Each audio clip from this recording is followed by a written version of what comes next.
Hey, it's Rich, and we're in New York City on a new bike. This is the bike that I bought yesterday. It's a KTM 690 Duke, which is, I think, the biggest single one-cylinder bike in production in the world right now.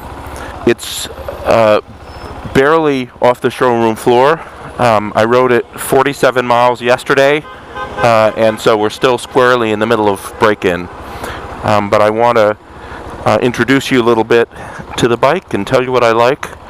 So far, I don't have any sense that I'm making that I made a mistake by buying it. It's exactly right for me. Ergonomics are terrific. It's very comfortable to ride. For me, even an hour in the saddle didn't bother me. So, and it's got way more power than my Royal Enfield, which was my normal daily ride. It's about 2.5 times the horsepower of the Enfield. And I was doing highway cruising on the Enfield without, I wouldn't say without any trouble, but I did it. And so I'm taking this out long distance tomorrow, and it should be a lot of fun. So you hear the gurgle. That's the sound of the engine. And you can probably notice from the camera angle and the way it jerks that there is an incredible amount of power on tap here, at least compared to what I've ridden in the past. There's always, at every speed, there's always more power available just from a small twist of the wrist.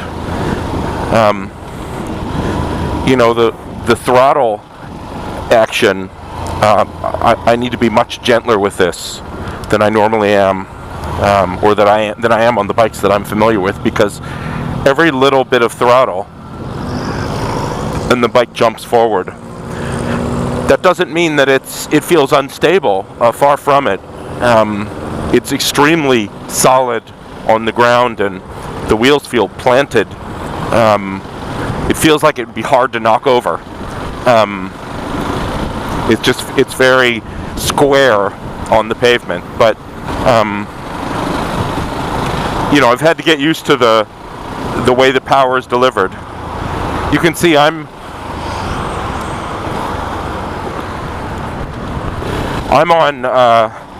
in third gear right now fourth gear.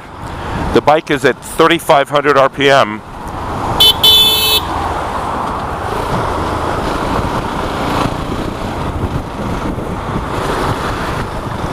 So the bike's cruising along at 3,500 RPM, which is hardly even beginning to do what the engine can do. But I'm trying to keep it low because we're still in the first 100 miles.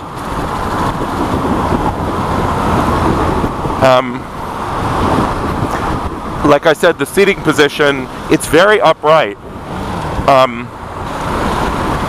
Not quite as upright as my Royal Enfield, which is literally vertical. But I'm about 6'2", which is like 1.8 meters, and 250 pounds. Which is roughly, I don't know what it is, 110 kilograms, something like that.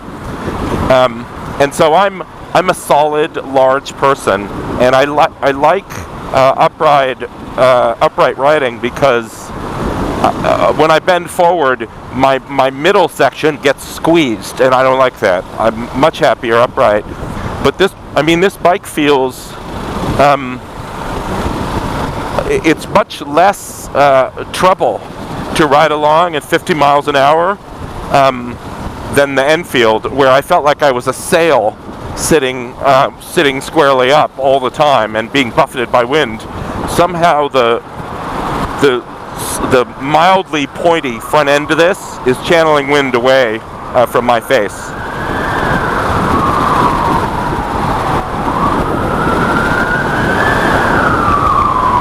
Let me let this guy by.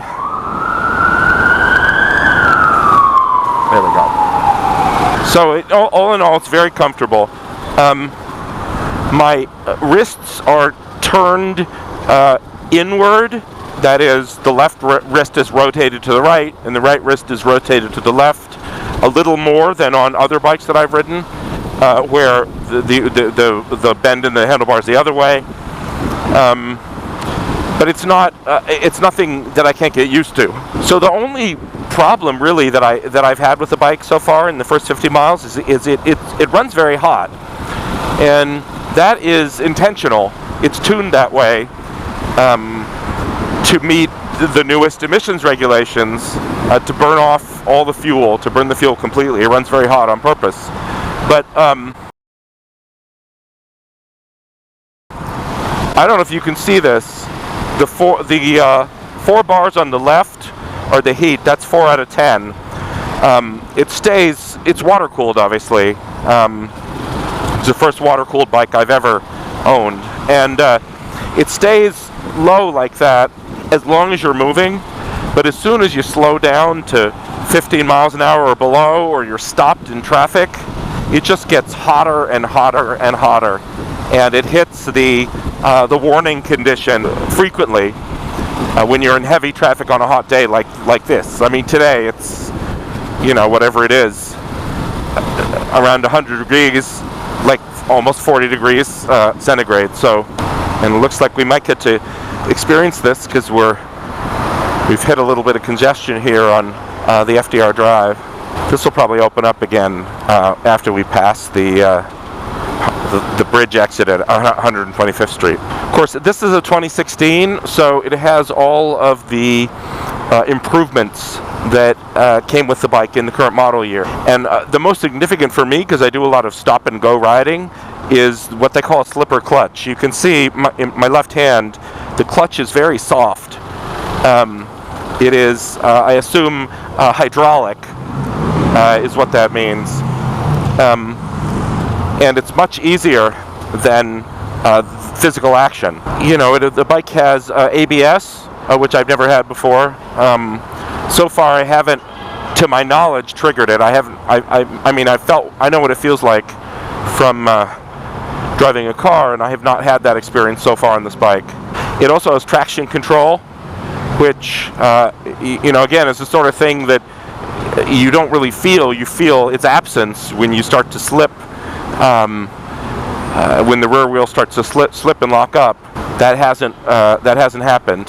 So I assume the traction control either is working or I'm driving too carefully. I'm actually very impressed. The engine is still showing 4 bars, 40% heat. Oh, we got someone stopped here. That's what's going on. Out of gas. Like you'd think that you wouldn't have that happen. Poor guy. I've only run out of gas one time in my life, and it was embarrassing enough for me that I'm never gonna let it happen again. All right, there we go. Now the heat is up to 5 bars or 6 bars.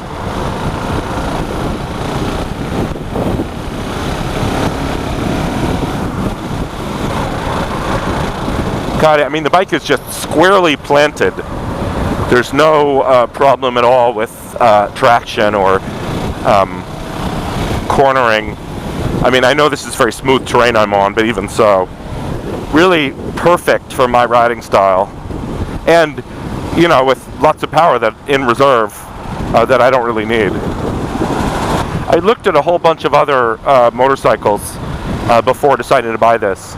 Really, the problem that I wanted to solve for was that the Royal Enfield that I was riding, and which I'm keeping, but it was my so-called big bike, and not only did it not really have enough power for 200-mile, 300-mile highway days, which I do sometimes want to be able to do, but it also really was not that tight in the way that it handled, not particularly reliable. And I think I've worked most of the kinks out in terms of reliability, and I have a good mechanic, but it's not the kind of bike that I would take on the road and expect nothing would happen. You know, like I tried a few times to take it on a 300-mile day, a 300-mile trip, and you know, it made it once, it made it twice, but 2 or 3 times it didn't make it for one reason or another, and that's just you know, I mean, given the quality of manufacturing nowadays, I ought to be able to, and the fact that I can afford to buy a better bike, I ought to be able to have one that I can depend on. So the throttle's a little stiff, my right hand gets a little tired. God, it's nice to not have to be the slowest thing on the road if you don't want to be. So in terms of the bikes I looked at most closely, I mean, the closest match to this is the BMW, I don't know what it is, the F650 GS, or F800 GS as it is now, which is a bit more expensive and not quite the performance specs. And also, problem for me, the seat is lower. And, you know, that bike is really a light dirt bike with back road capability, and I want something that is going to be fine on extended highway trips for when I want to do it. And the extra 2 or 3 inches of seat really makes a difference for me. As a tall person, I can't ride cruisers. The seating position is not suitable for my body type at all. I looked at the Honda, what is it, CB500F, and I looked at the Yamaha FZ07, which is MT07 outside the US. Both very reliable, well-built bikes. Both easier maintenance than this one, I'm sure. But to be honest with you, I didn't like the looks of them as much as I like this. And even though on this bike I ended up spending, you know, maybe $1,500, $1,400 more or something like that, you know, I wanted what I wanted. And so as long as I get the quality of, I'm going to be an asshole, as long as I get the quality of, you know, a bike with a warranty, I'm fine with this. Alright, now I got to pull in. God, this is so rude when other people do it, but I'm doing it. There we go. I mean, I could even filter up the middle here, but I don't really want to. That's another thing, though. This bike is great for filtering, for lane splitting, because it's very narrow. To the best I can determine, my knees hugging the tank are the widest thing on the bike. Are wider than maybe the tips of the mirrors are an inch wider on either side, 2 inches, but it's very narrow. So you can fit through any gap. Yeah, see, this is the kind of situation where I might well find myself with the overheat warning before we clear this congestion. I mean, you can feel the heat being vented off the sides of the engine by the fan. Right on, I mean, given my body dimensions, right onto my ankles. That's where I feel it. And apparently, you can get a aftermarket replacement thermostat switch that kicks the fan on a little earlier, so that you don't run quite so close to the heat tolerance of the engine. And that's something that I might consider. That probably reduces fuel economy and drains the battery, but you know, whatever. I didn't buy the bike to win any sort of fuel economy award. I bought it to ride as safely and as much fun as possible. That's the Harlem River. We're up coming up the east side of Manhattan up to the northern tip, to near the northern tip, not quite all the way. And then we're going to cross due west on Interstate 95. Yeah, see, there's the heat warning.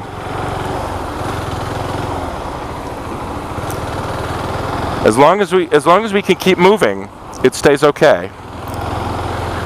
But when we slow down below about 15 miles an hour, then it starts to complain. And there we go.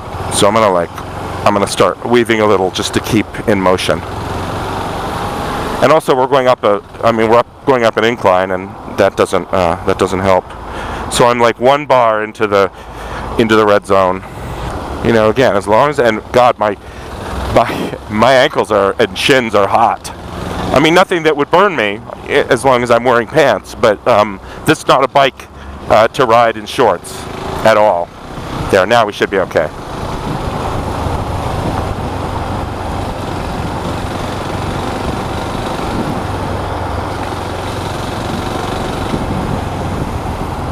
Yeah, this is fine, because once we pass this choke point, we'll be in motion.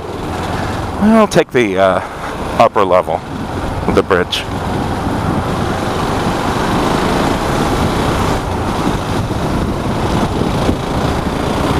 There we go, and like we're already down to 7 bars or 6 bars on the heat engine temperature, just from that little bit of open riding. Doesn't take much.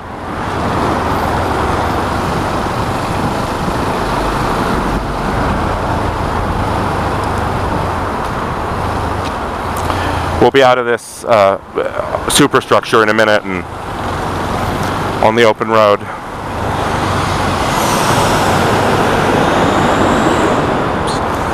I do keep hitting the high beam switch with the index finger of my left hand, the same finger that's guiding my clutch hand. There we go. Oh yeah, we're like right at the merge point. But like a good New Yorker, I'm taking it to the very last second before I merge.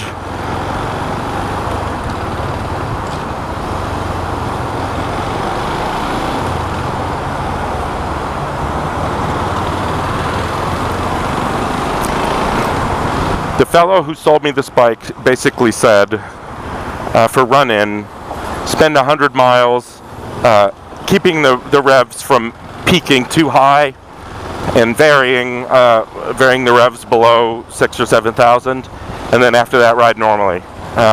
You know, especially given that I'm a street rider, I'm not really interested in pushing the bike to its limit. So there, I've got the. There we go. You know, the thing hits the temperature red line and then drops back below as soon as I pull my speed up a little.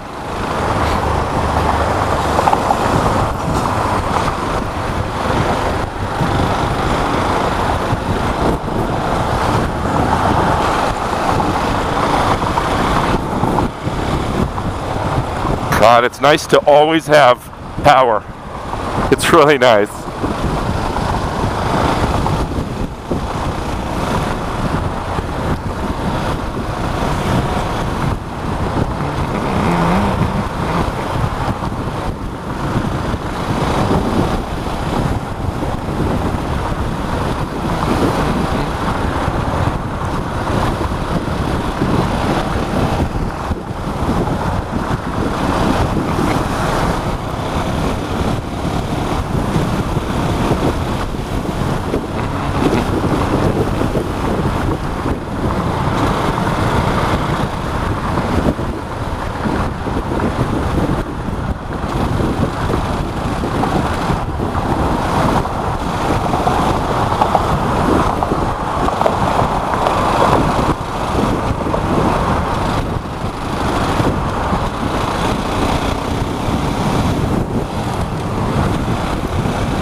Another thing worth mentioning is that the transmission is very it's very clipped. It's very snicky. Like there are no false shifts at all. The only trouble I've had until I got used to the bike is the downshift from neutral into first gear at a dead stop takes more force than I expected. But aside from that, it's very, see, like I can just pull up into this gap. Aside from that, it's very easy transmission. It's actually, you know, aside from the fact that it runs so hot and you know, has a little bit of, maybe a little more power than beginners need, it's not a bad beginner bike. As long as you can control your throttle hand, it's not at all. And I'm sure the KTM 390 Duke is an excellent beginner bike. And that was the bike I was originally interested in. That one is built by Bajaj in India. But I'm just physically not, am I going the right way? Yeah. I'm just physically not built for that bike. Like the tank has these fins or ears coming off it, and my legs just bumped right into them. They didn't fit in the wells. So I mean that thing for me is just not rideable. Anyway, this is going to be my main riding bike for a while, so you'll probably see more videos. Thanks for watching, and if you enjoy, just subscribe and wait for the next one. Thank you.